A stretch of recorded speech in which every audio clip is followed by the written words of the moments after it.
एथर रजरे जदि किछि नुआ पिठा बनैबा पई चाहुचंती ताहले एई पिठा को बनांतु। देखिबे गोटे चाकु चाकु सब पिठा सरी जिवो आउ स्वाद एते जबरदस्त जे घर लोकन को बहुत पसंद आसीबो।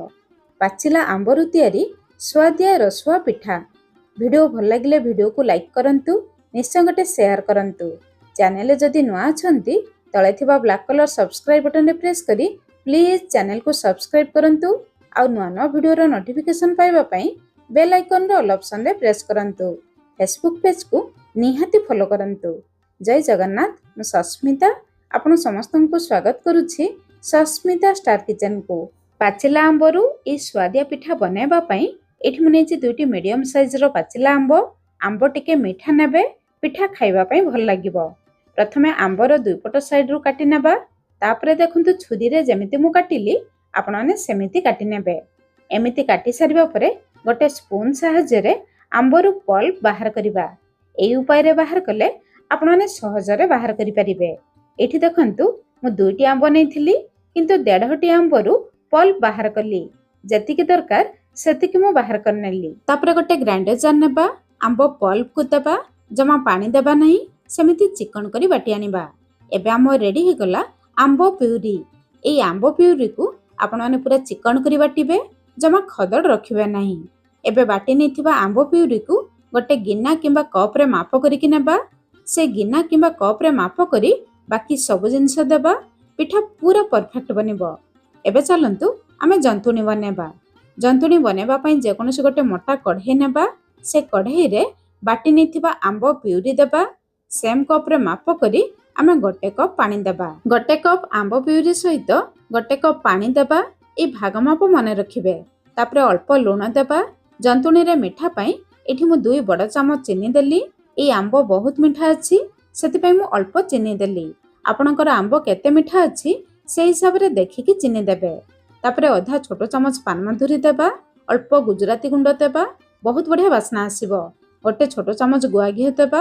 अल्प घी देले पिठारे बहुत बढ़िया बास्ना आसीबो। ता छडा जंतुणी कढ़ई रु सहजरे छाडी जिवो। पिठा को आउ टिके स्वादिया करिबा पई 3-4 चामच कोरा नडिया देबा। जदि नडिया थिबो देबे, नथिले सेमिति बनेबे। तापरे सब जिंस को गळेबा। एबे आमे गैस रो फ्लेम हाई रखिबा। आंब पानी बहुत जल्दी मिसी जिवो आउ आंब पानी रो मिक्सचर बहुत जल्दी फुटी आसीबो। 3-4 मिनिट परे एठी देखंतु आंब पानी रो मिक्सचर फुटी आसलानी। एबे आमे गैस रो फ्लेम पूरा लो रखिबा। जेउ कप रे माप करी गोटे कप आंब प्यूरी नेथिले सेम कप रे माप करी गोटे कप सुजी देबा। ए भाग माप मने रखिबे। गोटे कप आंब प्यूरी सहित गोटे कप पानी देथिले ता सहित गोटे कप सुजी। तापरे लो फ्लेम रे आमे लगातार घांटीबा जमा भी छाड़िबा नहीं, नहले जंतुणी रे बिंडा आसी जिवो। 5-6 मिनिट परे एठी देखंतु सुजी हमर गाढ़ा हे गलानी आ कढ़ई रो चारिपटरु जंतुणी छाड़ी आसलानी। जंतुणी हे जिबा परे देखिबे जंतुणी कढ़ई रो चारिपटरु छाड़ी जिवो आ गोटे जगह रे गदा हे जिवो। एमिति हेले जानिबे जंतुणी हे गला बोली। एबे जंतुणी को बाहर करी आनिबा। गोटे प्लेट रे रखिबा आ हल्का ठंडा हेबा पई छाड़िबा। पूरा ठंडा करिबे नहीं, नहले पिठा बनेबा पई आपण मानको असुविधा हेबो। जंतुणी हल्का ठंडा हे जिबा परे हाथ रे अल्प घी नै नहले अल्प पानी लगेई जंतुणी को आउ थरे भलो भाबरे चकटिबा। जदि जंतुणी रे किछि भी बिंडा रहि जाइथिबो जंतुणी स्मूथ हे जिवो। देखंतु जंतुणी हमर केते कोणिया हेछि। एबे जंतुणी रो अल्प नै प्रथमे हाथ रे गोल करिबा। गोल कर सारिबा परे पापुली रे टिके चेप्टा करिबा। जेमिति वीडियो रे देखुचंती सेमिति करिवे। तापरे कानी अंगूठी सहाय्य रे हल्का प्रेस करिबा। दुपट साइड को कणा करिवे नहीं। तापरे गोटे स्पून नै स्पून रो पछपट रे हल्का हल्का दाग देबा। बेसी जोरे प्रेस करिवे नहीं, नहले पिठा दुपट साइड रु भांगी जिवो। जेमिति वीडियो रे देखुचंती सेमिति करिवे। देखंतु पिठा हमर केते सुंदर देखा जाउछि। सेम प्रोसेस रे सब पिठा गुडी को बनेबा।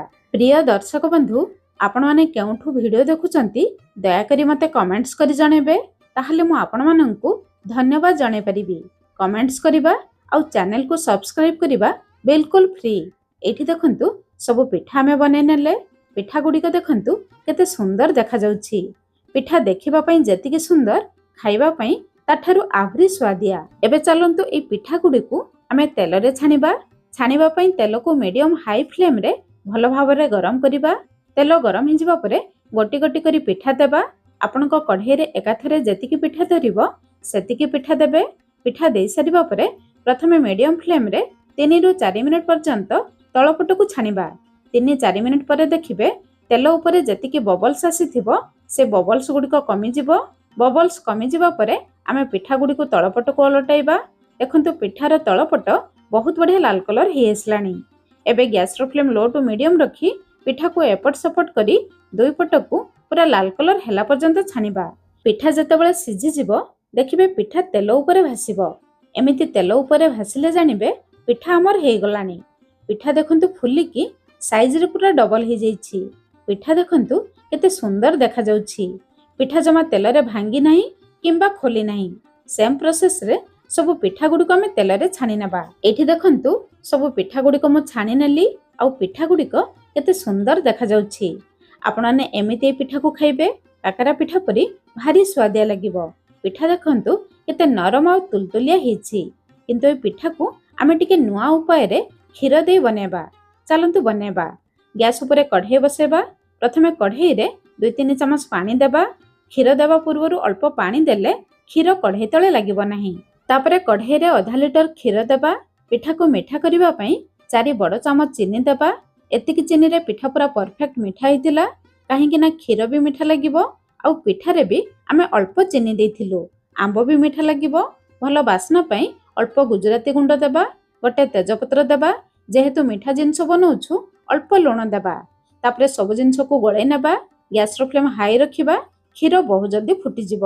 କ୍ଷୀର ଥରେ ଫୁଟି ଆସିଲେ ଗ୍ୟାସ୍ର ଫ୍ଲେମ୍ ମିଡିୟମ୍ ରଖି 3ରୁ 4 ମିନିଟ୍ ପର୍ଯ୍ୟନ୍ତ କ୍ଷୀରକୁ ଫୁଟେଇବା। କ୍ଷୀର ଫୁଟେଇବା ସମୟରେ କଢ଼େଇ ଚାରିପଟରେ ଲାଗିଥିବା ସରକୁ ବାହାର କରି ଆମେ କ୍ଷୀର ସହିତ ମିଶାଇବା। କ୍ଷୀର ବହଳିଆ ହେଇଯିବ। এই ଷ୍ଟେଜ୍ରେ ଯଦି ଆପଣମାନଙ୍କ ପାଖରେ କେଶର ଥିବ ଅଳ୍ପ କେଶର ଦେବେ। ପିଠାରେ ବହୁତ ବଢ଼ିଆ ବାସ୍ନା ଆସିବ। ଯଦି ନଥିବ ସେମିତି ବନେଇବେ।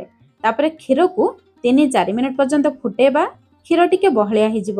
3-4 ମିନିଟ୍ ପରେ ଏଠି ଦେଖନ୍ତୁ କ୍ଷୀର ଟିକେ ବହଳିଆ ହେଇଗଲାଣି। କ୍ଷୀର ଟିକେ ବହଳିଆ ହେଇଯିବା ପରେ ଆମେ ଛାଣି ରଖିଥିବା ପିଠା ଗୁଡ଼ିକୁ ଦେବା। ପିଠା ଦେଇ ସାରିବା ପରେ ଆଉ କଭର କରିବା ଦରକାର ନାହିଁ।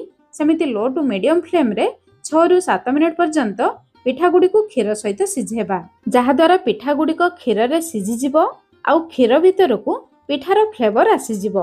ତାମାନେ ପୁରା ପିଠାରେ ଆମ୍ବର ଫ୍ଲେଭର ଆସିଯିବ। 6-7 ମିନିଟ୍ ପରେ ଏଇଠି ଦେଖନ୍ତୁ ପିଠା ଗୁଡ଼ିକ କ୍ଷୀର ଉପରକୁ ଭାସି ଆସିଲାଣି। ପିଠା ଯେତେବେଳେ ସିଝିଯିବ ଦେଖିବେ କ୍ଷୀର ଉପରକୁ ଭାସି ଆସିବ। ପିଠା ଦେଖନ୍ତୁ କ୍ଷୀରରେ ଜମା ବି ଭାଙ୍ଗି ନାହିଁ କିମ୍ବା ଖୋଲି ନାହିଁ। ଏବେ ଆମ ରେଡି ହେଇଗଲା ପାଚିଲା ଆମ୍ବ କ୍ଷୀରରୁ ତିଆରି ଜବରଦସ୍ତ ପିଠା। ଆପଣମାନେ ଏଇ ପିଠାର ନାମ କ'ଣ ରଖିବେ ନିଶ୍ଚୟ ମୋତେ କମେଣ୍ଟସ୍ କରି ଜଣାଇବେ। ଆଉ ରଜରେ ବନେଇବେ। ଆପଣଙ୍କ ଅନୁଭବ ନିଶ୍ଚୟ ମୋ ସହିତ ସେୟାର କରିବେ। ତାହେଲେ ଆଜି ପାଇଁ ରହିଲି। ପୁଣି ଦେଖା ହେବା ନୂଆ ରେସିପିରେ। ଧନ୍ୟବାଦ।